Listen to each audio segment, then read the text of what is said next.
ಮಗನ ವಿಚಾರ ಇದೆ. ಮಗ ಏನು ಮಾಡ್ತಾರೆ? ಮಗ ಸದ್ಯಕ್ಕೆ ಗ್ರ್ಯಾಜುಯೇಟ್ ಮಾಡಿದ್ದಾನೆ, ಅವ್ರ ತಾಯಿ ಜೊತೆ ಇದ್ದಾನೆ. ಓಕೆ, ಅವನ ಬಗ್ಗೆ ಏನಾದರೂ ಕನಸಿದೆಯಾ ನಿಮಗೆ?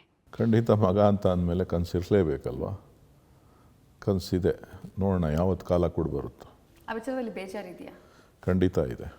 ಯಾವತ್ತಾದ್ರೂ ಮಾತುಕತೆಯಾಗಿ ಸರಿ ಆಗಬಹುದು ಅನ್ನುವಂಥ ಯೋಚನೆ? ಇಲ್ಲ, ನನ್ನ ಹತ್ರ ರೆಗ್ಯುಲರ್ ಇಬ್ಬರ ಹತ್ರನೂ ಮಾತನಾಡ್ತೀನಿ. ಮನೆಯಲ್ಲಿ ಏನಾದರೂ ಆ ರೀತಿಯ ಪ್ರಯತ್ನ ಆಗಿತ್ತಾ? ಪ್ರಯತ್ನಗಳಲ್ಲ, ನಾನು ಮಾತಾಡ್ತೀನಿ. ಬೇರೆ ಬೇರೆ ರೀತಿ ಇರೋದ್ರಿಂದ ನನ್ನ ಚಿಂತನೆಗಳೇ ಬೇರೆ ಇದೆ, ಅವ್ರ ಚಿಂತನೆಗಳೇ ಬೇರೆ ಇದೆ, ಹಾಗಾಗಿ ಹೊಂದಾಣಿಕೆ ಆಗಿಲ್ಲ. ಅಷ್ಟು ಬಿಟ್ಟರೆ ನಾನು ಈಗಲೂ ಮಾತಾಡ್ತೀನಿ. ಕೆಲವರಿಗೆ ಒಂದೊಂದು ಕನಸಿರುತ್ತೆ, ಈ ಥರ ಮಾಡಬೇಕು ಅಂತ ಹೇಳಿ.